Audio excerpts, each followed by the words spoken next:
Hey everyone, Combo here, back with another Empires and Puzzles video, and today we have a new hero of the month, Maple, in the game. Today is August 1st, and I'm going to do a hero review on her, see if she is worth leveling up, and where she might be useful in the game. Real quick before we get started, if you do enjoy this video or find it helpful, hit that like button, make sure you're subscribed to my channel, and turn that notification bell on so you can be alerted of when I drop new content. Maple is Cleric class, and she is a fire hero, of course. She has two passives. The first is Resist Buff Immunity. This character has innate resistance against status ailments that give immunity to new buffs. And then her second passive is Health Recovery on buff received. This character recovers 5% health when they receive a buff or a positive stack. The 5% bonus when a buff received is definitely nice. The Resist Buff Immunity is a newer passive, I think, and is a little specific based off of the heroes that you're going up against. I'm not sure how useful that is going to be. For her base stats, she has 1106 attack, 1161 shield, and 2057 health. She is average mana speed. This special skill never misses its targets, deals 300% damage to 3 random enemies.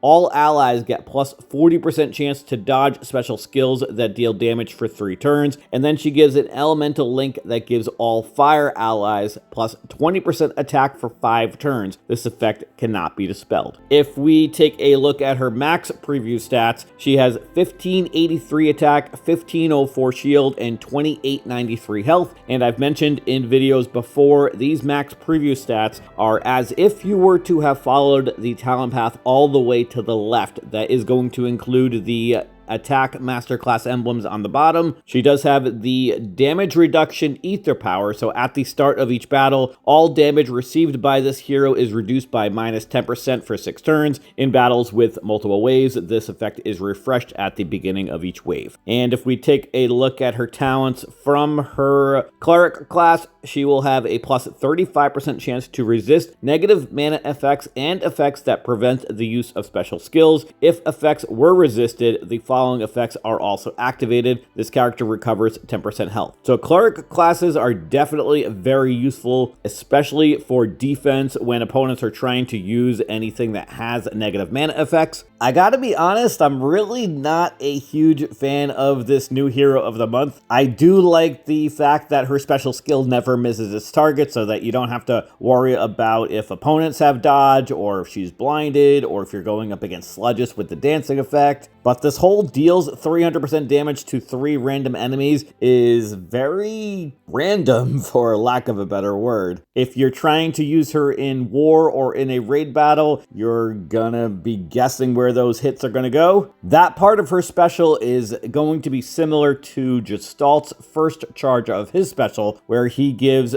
3 of those cubes that give damage to 3 random enemies. And even that for Gestalt, I'm like really not a huge fan of because of the fact that it's random. But what makes Gestalt really useful is that his second charge and every charge after, he deals 5 cubes worth of damage, and the damage percentage goes up extremely high. I think it's like 385 or maybe even over 400% damage to 5 random enemies. And I just went and fact-checked Gestalt's special. He deals 275% damage to 3 random enemies with his costume, and then deals 375% damage to 5 random enemies with his second charge. He gives a defense down, and then also those cubes give extra damage after 3 turns. Gestalt is very useful for Titans and Mythic Titans because of those cubes hitting the same target. So Maple could be useful for a Titan because you're basically going to be dealing 900% damage to 1 target if you're facing a Titan, but that would be all that you're getting out of Maple if you are using her against the Titan. You're not getting any extra ways to increase tile damage, like an attack up or any type of defense down or anything that's going to increase your regular tile damage, which is how you get big Titan scores. The next part of her special, where all allies get that plus 40% chance to dodge special skills that deal damage for 3 turns, can be useful, but 1 3 turns is really not a long time. And personally, I'm not a huge fan of heroes that give that type of buff because it's sort of maybe it's going to work, maybe it's not going to work. And there are a lot of heroes in the game, I feel like, that have a perfect accuracy passive for their special skill or built into their special, like Maple does, where it says this special skill never misses its targets. Pretty much all of the Astral Elves and Astral Dwarves have that, and quite a few other heroes do as well. The Elemental Link, where all fire allies get that plus 20% attack for 5 turns, that could definitely be useful for Titans, so I guess Maple might be an okay Titan hero, but plus 20% attack is really not a lot. You would actually get more attack percentage increase from just a regular bear banner. Those are one of the common items that I use on Titans because they're extremely easy to get. They're common to get in regular wanted chests and regular other loot like Titans, and if you wanted to make them, they're extremely cheap to make in the Forge. Yeah, so overall, again, I've been really wanting to like the new heroes of the month that have been coming out, and we have had a couple decent ones. May was a really good one that came out in the month of May, and I would really like to love this cute looking fairy girl, but this special skill is just a little too luck based for me, both with the 30% damage to 3 random enemies and then also for the